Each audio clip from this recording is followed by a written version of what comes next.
appreciate you guys all coming out here, and I look forward to hearing a lot of your questions and kind of what you're thinking about Oasis so far. I'm going to start out, I'm going to introduce a few of the planning committee people. I have a really short slide just to give you guys an idea of what our mission and our vision and some of our values are, and then I'll go straight into some question and answers. We'll start probably with question and answers that have been written, and then we'll open it up to people who would like to simply ask. Kansas City Oasis is going to be Kansas City's first alternative to faith-based community.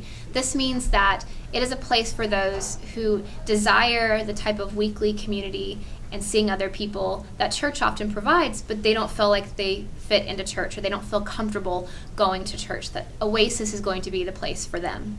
So I'll start out here. Again, my name is Helen Stringer. I'm serving as the Executive Director of Kansas City Oasis. And we do have a planning committee that is currently just been literally working on how to get this started and what that's going to look like. They are Josh Hyde, who is the president of the Kansas City Atheist Coalition, Veronica Brown. It's Brown now, right? I think, well, how I read it says Houghton.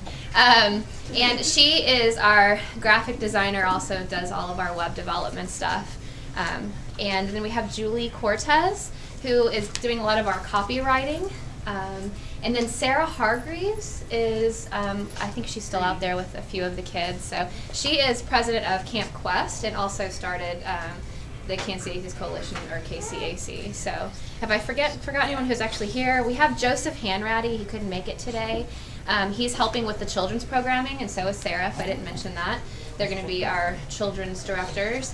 And then Josh Stewart had to work this morning. He is serving as our music director and also kind of is my assistant executive director as well, so helping me with some of the everyday functions of Oasis. All right, so I'll get started here. Let me see. First time I've used this little guy here. Our mission, simply, this is still something that's a work in progress, so this is kind of just a very beginning stages of figuring out what our mission statement is, but it is to create a neutral community where we can connect, inspire, and empower each other, a place where life is celebrated, family is valued, and all people matter. We say neutral because we want it to be a great place for anyone, no matter how you identify yourself. We've listed a few of kind of those identifiers to help with marketing, but ultimately, we really want this to be a place for anyone who wants to come and just be a part of a community of reason. We hope to be able to connect, inspire, and empower one another, whether it's when we get together on Sundays or through other events or through community service projects. A really big piece is a place where family is valued. One of the things that my husband and I realized is that there aren't a lot of opportunities for family-friendly events that are secular or at least non-faith-based. We have one great one. Richard Burns is here, Free Thinking Family Fellowship, and that's really been the only thing that's been really kid-friendly. So we're really hoping this can be another extension of that, where we can really bring in families and start to work with the next generation. Our vision. So our gatherings will be weekly, and the reason why we chose weekly as opposed to once a month is that we want to build community, and it's really hard to do that if you do that once a month, because if you miss a month, then you don't see people for up to 2 months, and sometimes, you know, more than that. So we really wanted to have an opportunity. Granted, not everyone's going to come every Sunday, and I totally, completely understand that and get that. But the hope is that on a more regular basis, people will be able to see each other and start to know each other and have that support system that you do see in faith-based communities. Another way is that we can make a difference.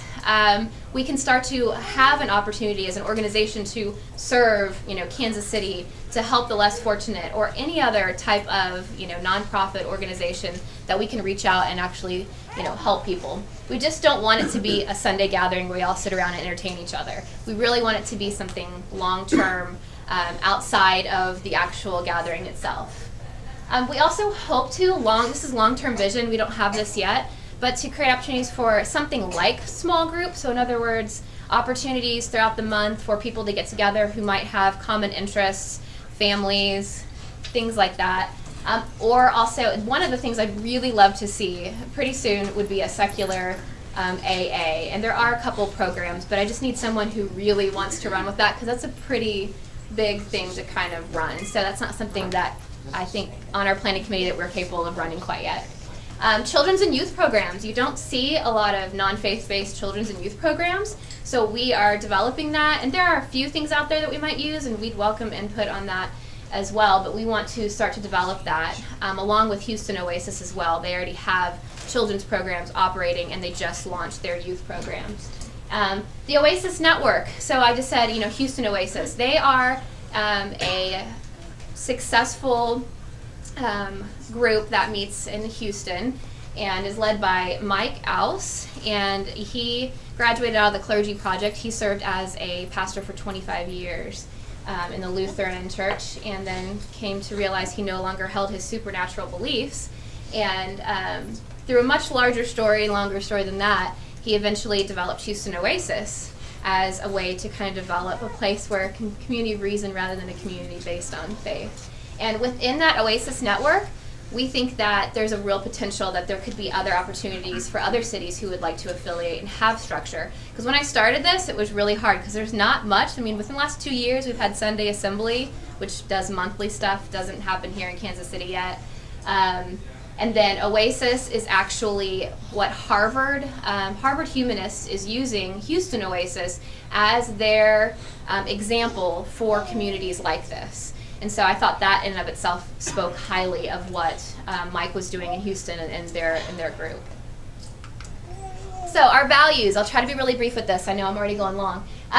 People are more important than beliefs. It doesn't matter how your neurons are firing. We're not going to have you say that I need to agree that this, and this happened. So I care about the person, not what you necessarily think.